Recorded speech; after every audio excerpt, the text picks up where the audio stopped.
My countdown's over with, man. What's going Countdown. on, everybody? Jesse Moon coming to you from Frisco, Texas, and I want to welcome you to season 2, episode 3 of the Legacy Syndicate podcast. And I'm joined today by my business partner and friend, brother in Christ, brother in business, Mark Cassara. Where are you hailing to us from? What's up, ladies and gentlemen? We were expecting a 20-second countdown, but that didn't happen. So we're doing it live. Welcome to the show. Season 2, guys. We took a little bit of a hiatus, and this is episode number 3. You can check us out on YouTube. You can check us out on all the podcast platforms. Whenever you do check us out, subscribe, comment, share. Let's get these numbers rocking and rolling. I'm hailing from Frisco, Texas as well. And it's been raining all day, man. There was a couple tornado warnings, but we're here, man. We're here, and we're about to provide some value. I'm excited. It was Helen too, man. It was Helen. Um, you got to make sure the cars are under the car. The thing. Craziest thing about Dallas, man, is bipolar. I know a lot of people say whatever city they live in, they usually say, "Man, it's bipolar weather here." It's literally bipolar weather here. It was 80, 85, 90 degrees, sunny outside this morning. The next thing you know, it got dark, thunderstorms, hell, and then the rain just went away and the sun came back out. I'm like, this Yeah. is insane, right? So, but cool, man. Today's going to be a short, sweet one. We're going to be talking about the true power of life insurance and some financial alternatives that you can use to avoid the pitfalls of retirement that people are currently experiencing right now.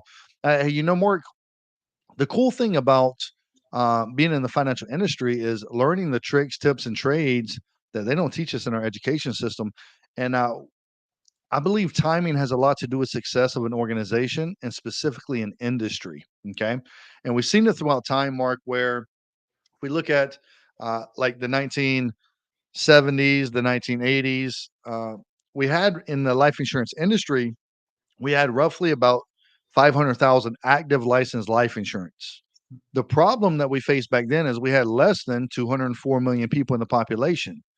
So if we go to a supply and demand chart, it'll show you supply of agents were high, but demand for products and services was low. So what was happening during the 70s and 80s with the baby boomers? They were 30, 35 years old. They were getting good paying jobs at the Buying time. houses. They wanted to buy houses, settle down, make a family. That's it. They wanted to become homeowners. So what happened was the real estate industry started booming. So people like to chase the shiny object, right? Yeah. So the life insurance agents hopped from life insurance over to the real estate industry because the real estate industry was booming. And then it went into other different industries. And right now, there's 10,900 baby boomers retiring every single day. And Mm. there's something very special taking place in America today, and it's called the Great Wealth Transfer. We used to think the Great Wealth Transfer was going to be about 72, 73 trillion dollars, but Bank of America just did a recent study and come to find out it's about 127 trillion dollars that's going to Wow. exchange hands between the baby boomer generation and the financial services industry over the next 15 years. Mm. And that wealth transfer is being threatened. It's being threatened by high taxes, by high interest rates, right? It's being threatened by stock market volatility. So, being a licensed agent in this industry, I feel it's our crusade. It's our duty and obligation to share this knowledge with as many people that's willing to listen. That way, Mhm. they can have a fighting chance at protecting all the wealth that they've been accumulating for the past 10, 15, 20, 30 years so they can actually transfer that wealth over to their kids and their great Yeah. grandkids. Yeah. I'm So sharing. this I'm is sharing this a. is why I'm we're here, sharing. guys. Sharing a screen right now. Go ahead and share that if you can. It talks about how big is the great wealth transfer and what can you expect. Now, like you said, it's talking about passing on $84 trillion through 2045. Okay, experts are projecting that younger generations such as Generation X and millennials will inherit 72 trillion of that total, while charities will receive the rest. Guys, this is the biggest wealth transfer in history right now, probably because we're making more money than we've ever made in history, right? There's more dollars being printed than ever in history, right? Over the last 4 or 5 years, we've printed more money than we have over the last probably 100 years combined. It's absolutely insane. And a lot of that money is coming out of the stock market. And there's massive amounts, billions of dollars getting placed in annuities, believe it or not. That's not something that's always talked about, and that's not something that's always a popular opinion because it's boring, right? It's not exciting. But an annuity is something that will protect your money. It'll guarantee your money. It'll give you a guaranteed stream of income for the rest of your life, and it's created for one purpose and one purpose only: to preserve and protect your money. The secondary purpose of that is to grow your money as well, especially with the fixed index annuities. It's a whole different ballgame. It's the evolution of the old school grandpa annuities that we used to hear about back in the day, right? This is big money, man. Big money being moved. Yeah, absolutely. It's being threatened though. And a lot of people, they're thinking that the economic foundation of America is strong because they're watching too much news. CNN, Fox News, CNBC, and whatever the other mainstream media is out there is telling you everything is going to be all right. Guys, everything's not going to be okay. And it's time for you to start looking elsewhere to get your unbiased knowledge from, that people actually want to do good and actually educate you without charging you an arm and a leg or charging you for free. I'm sorry, Mhm. charging you anything. Guys, I know one thing. I gave up a 16-year military career because I was tired of fighting the physical war of battle, and it was time to actually fight the poverty war here in America. And the poverty war is just a mindset. It's a lack of knowledge that wasn't passed down from generation to generation. And I'm going to tell you that each generation should get stronger financially. Yeah. Okay. Your kids, our kids should not have to start from scratch the way we did. They should get some sort of head start because you know more than your parents knew, and your parents knew more than your grandparents knew, Mm. and so forth. So if your kids have to start from scratch, you made some bad decisions in life, or you were just secretly lazy. Before I share my next slide, I want to talk about that real quick, is because we have a lot of followers on social media, and we make posts like we make probing posts, statements just to see what type of reaction we get, and 9 times out of 10, when we make reactions like, "Hey, if you save $500 per month into a certain type of financial product, you'll have $1,000,000 at retirement," and the comments go crazy. You just made one recently. Yeah. Within 4 hours, you had over 400 comments on there, and I'd say 60% of those comments were whiners, complainers, Yeah. and victim mentality folks saying, Absolutely. "That's crazy. Who has $500 per month to do this?" And I'm like, "Oh my gosh, this poverty mindset, this mediocrity mindset Mm. is real." Yeah. And living in the greatest nation in the world, man, the nation where if you have a dream inside of you, you can actually give birth to that dream. You don't have Yeah. to ask for permission to give birth. You just have to put one foot in front of the other and actually put a little effort behind it, a little sweat Right. equity, right? A little bit of time. You can live in a second world country or a third world country, have a dream, and you'll never fulfill that dream just because of the country you live in. And there's Right. millions of people flocking to America each year. I don't see them flocking to Russia. I don't see them flocking to China. They're flocking to America It's because that's true. where dreams can become a reality if you're willing to do the work, if you're willing to put one foot in front of the other. And I'm telling everybody, Mark, it's God doesn't bless mediocrity. He blesses excellence and abundance. And it's time for people to I'm telling you, this generation is weak, man, and it's creating tough times for people. So It's the craziest thing. what's your thoughts on your comments? Well, these posts that we post, and we get hundreds of comments, and majority of these comments are negative. Half of the comments are people bickering back and forth and arguing. It's crazy.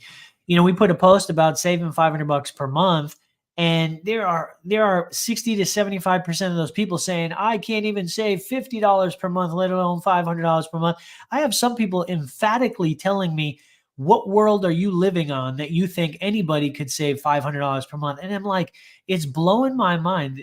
One profound commenter over the last 24 hours said this, guy named Winston.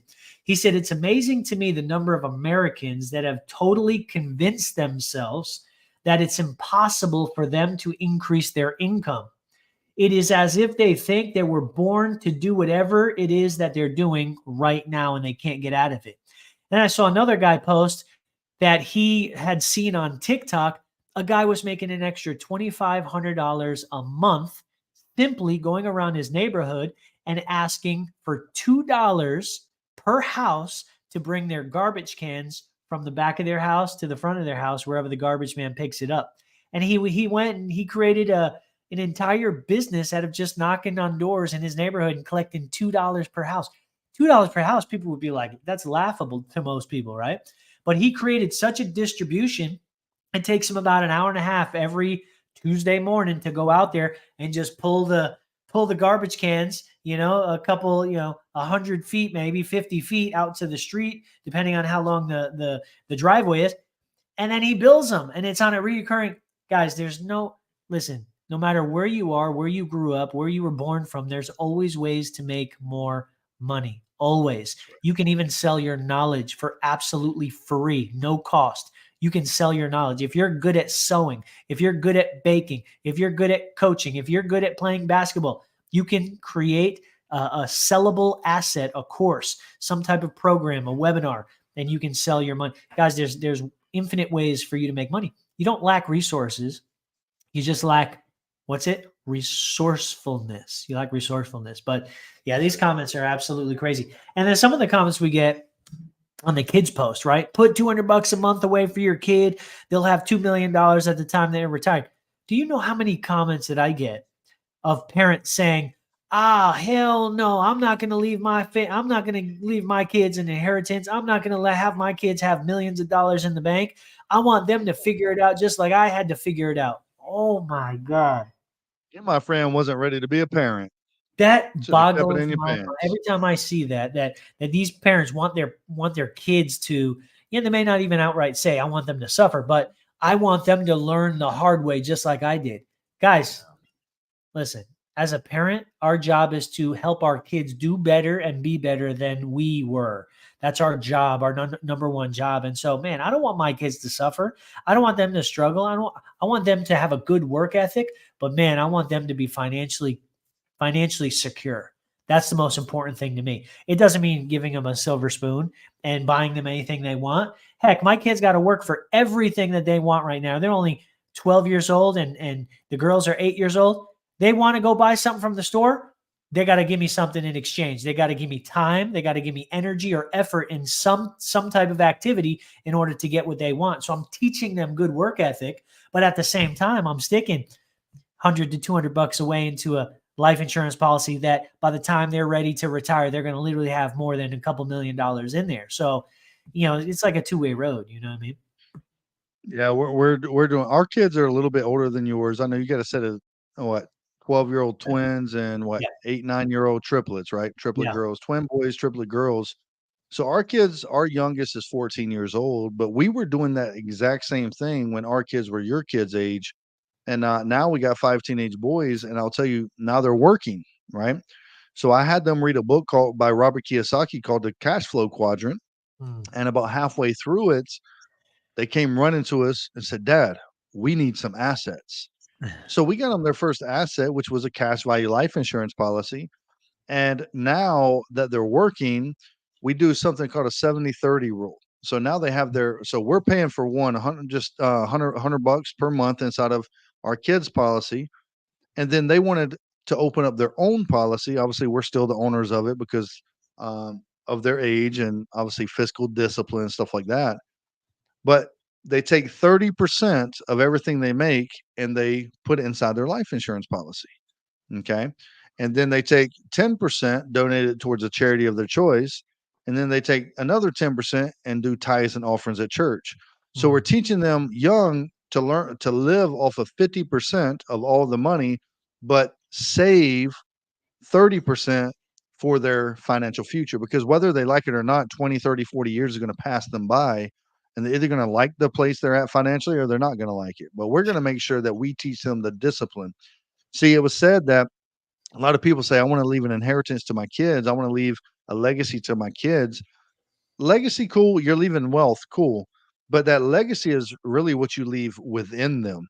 Mm. And if you can leave them the financial principles, the fiscal discipline to teach them how to go and make their own money, compound their own money, that's critical right there.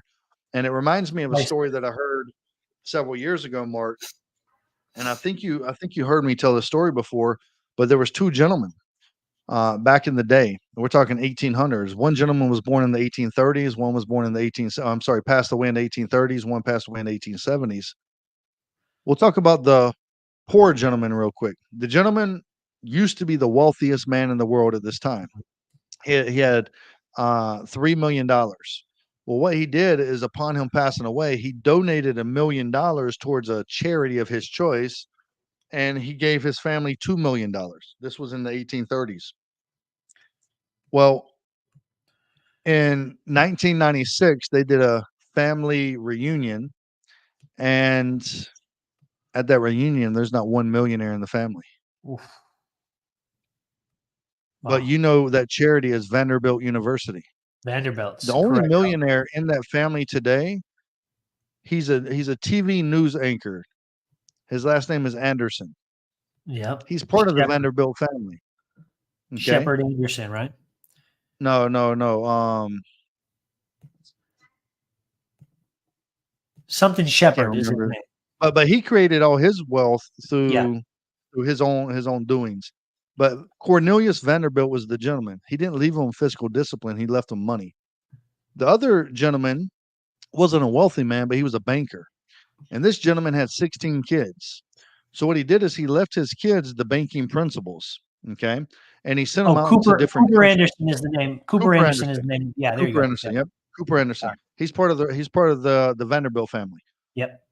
So he's like third, fourth, fifth generation down. But there's no millionaires in that family from the Vanderbilt Trust. Okay. They blew it all.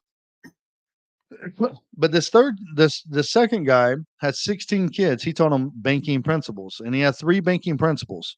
He said, one, you can borrow from the family's bank, but you have to pay it back with interest. The second principle, he said that you have to come together once per year and share best practices, what worked, Mm, what didn't work. And the third banking principle is, if you don't follow the first two, you're cut from the family bank. mm. They just had a reunion in 2012, and you're born into that family a multimillionaire. Wow. You know this guy by the name of Amschel Rothschild. It's the Rothschilds. Rothschild family. He Yeah. didn't leave them money, he left them banking principles. So I don't want to necessarily leave my kids money, although we will, but I want to leave them principles to live by, Of course. standards to live by. Right. So we got to ask ourselves, like, they took financial knowledge out of our school system, and there's a Mm. reason for it, Mark. There's a gentleman, he's the fourth wealthiest man in the world right now, and he says that he or she that controls your money controls you and the decisions that you make in your life. So what took place is they took financial knowledge out of our school systems. You're really going to love this one. I was doing some research. I know you've done your research on this too, and you came Yep. to the same conclusion. We asked, who creates the curriculum in these school systems? It's the Board Mm. of Education. Well, who created the Board of Education? Well, it was a gentleman in 1904 by the name of John D. Rockefeller. Rockefeller. He donated a few $1 million so he could have influence over the Board of Education. Mm. And later on, he goes to quote, I don't want a world of thinkers. I want a world of workers. Because that was the industrial movement, and Correct. they had warehouses of employees, and they just wanted them to clock in, do their work, clock out, not say a word. Say, He created the listen, warehouse, the bell that Yeah. starts the shift, the bell that ends the shift at lunch, and the bell that ends the day.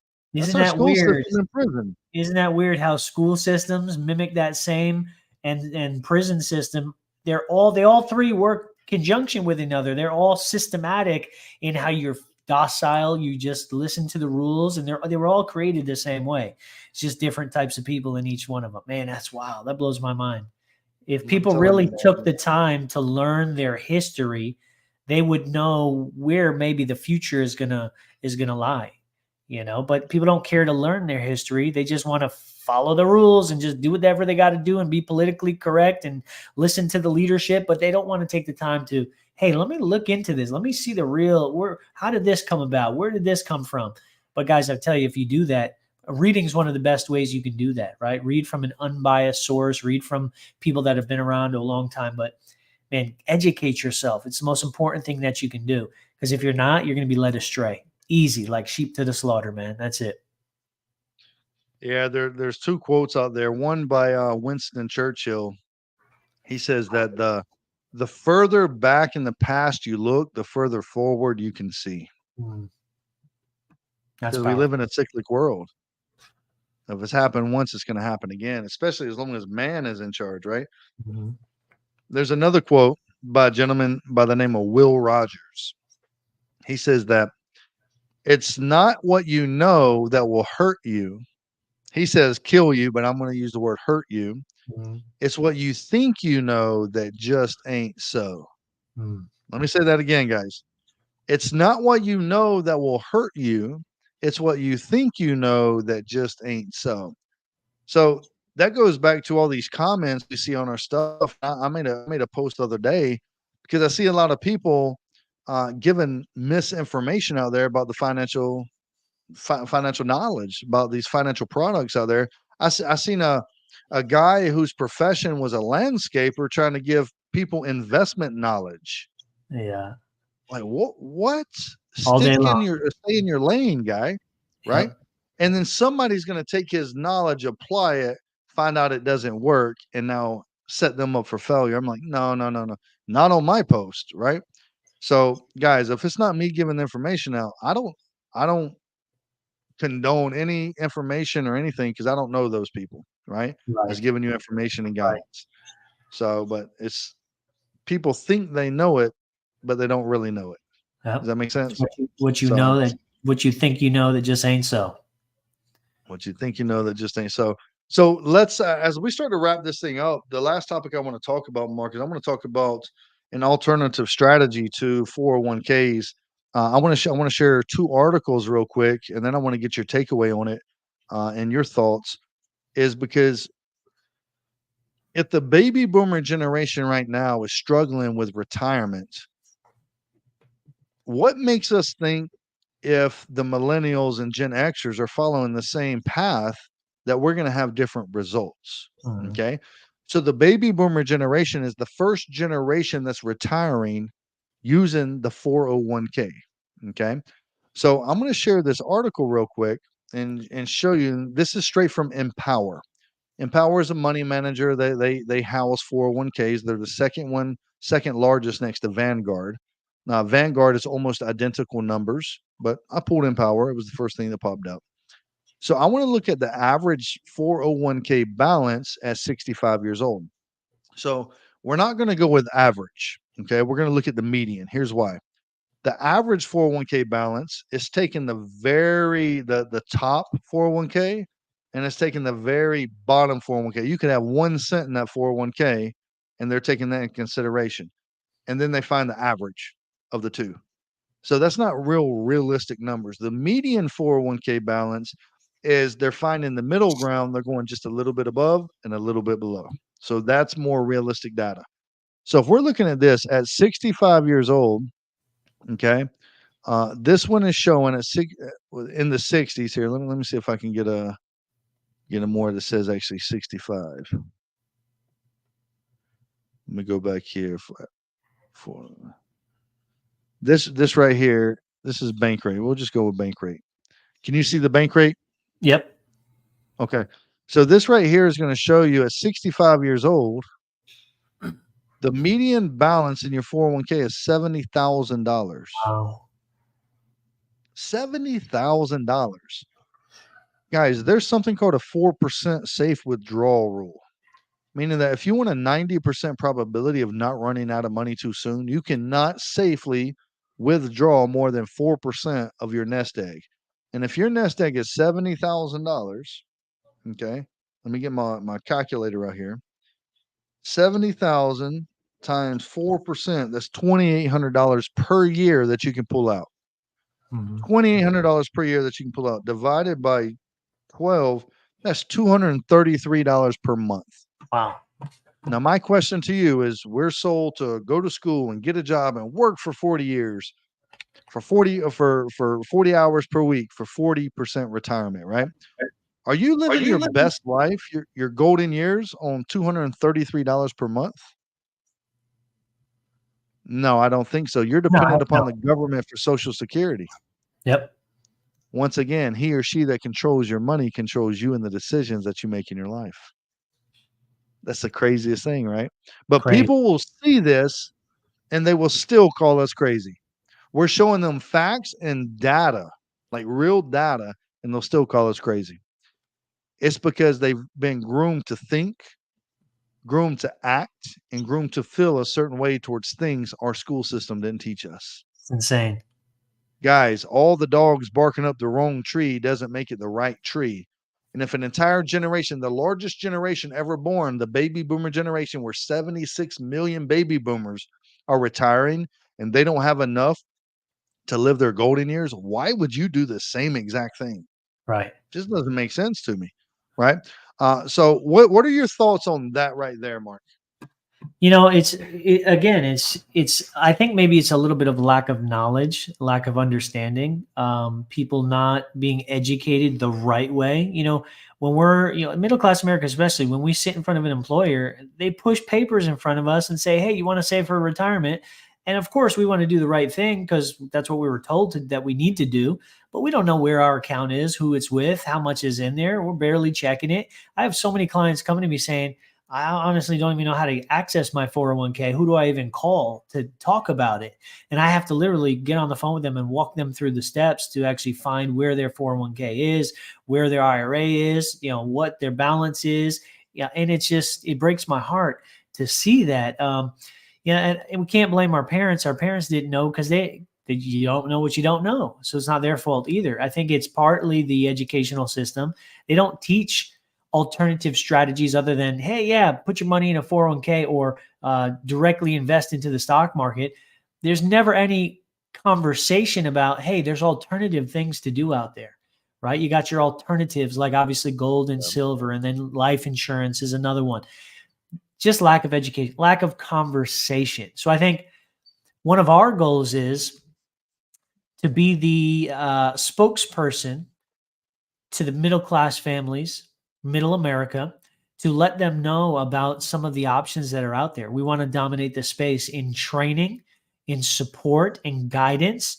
Listen, there's one comment here. It says, "Hey, Mark, can't find your name on broker check. Broker check is for financial advisors that are FINRA certified, right? That have their security license.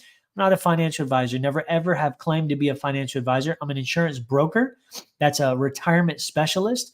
I have certifications in the insurance field with indexed annuities, IULs, LERPs, all that cash value type stuff. I don't ever give advice or talk about where to put your money in investments or in any type of security products. That's why you won't find me on there. But that's one of the other problems.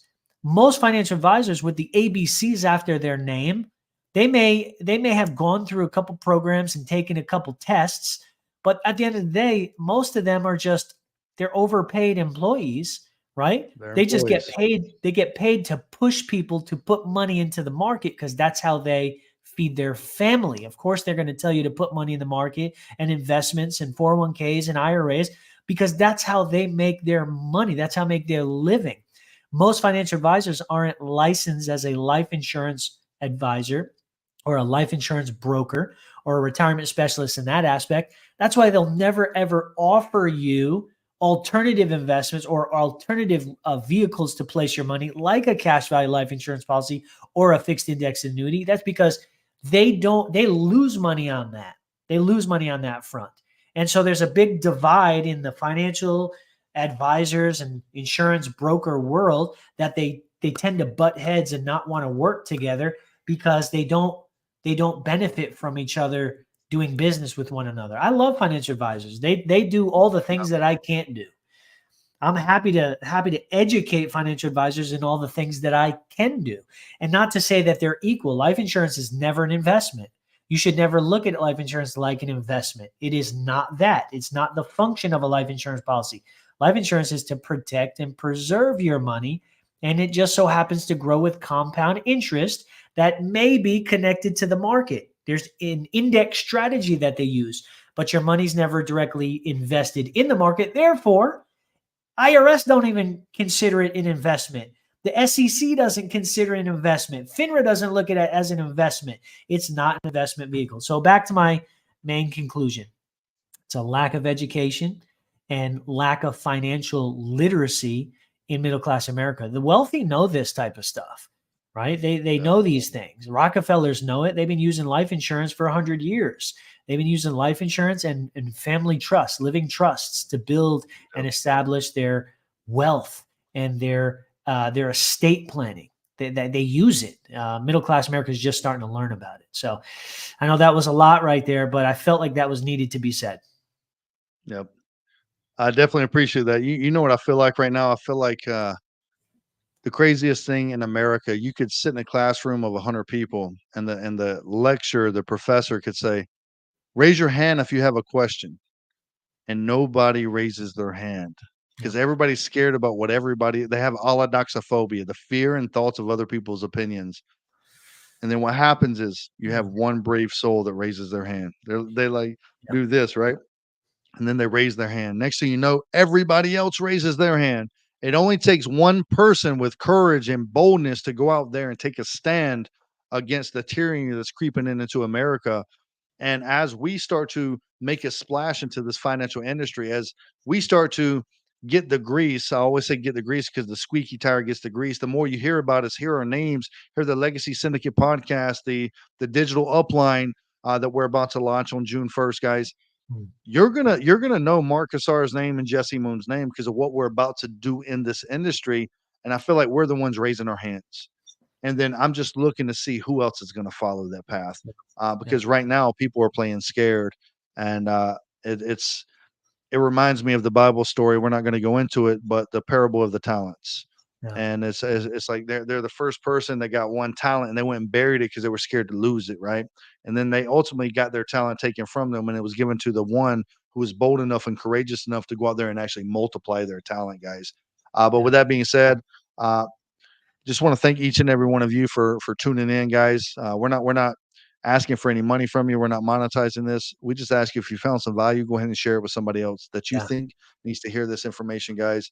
And give a comment, give us a review, and let us know if you found some value. Mark, you have any closing words? Yeah, thanks guys for being a part of this as well, being a part of the Legacy Syndicate community. There's going to be so much value coming out of this. Jesse mentioned the digital upline pro that we're about to launch. This is for all financial professionals that lack support and training in their particular company. We're bringing the world together, guys. There's such a divide in different companies that you represent. You can't talk to the other company and they're enemies. Guys, we're going to bring a community together that you can represent any company you want and get valid, unbiased, educated training from experts in the industry so that you can go back and you can level up in your companies and in your business. So that's one of the things we're launching.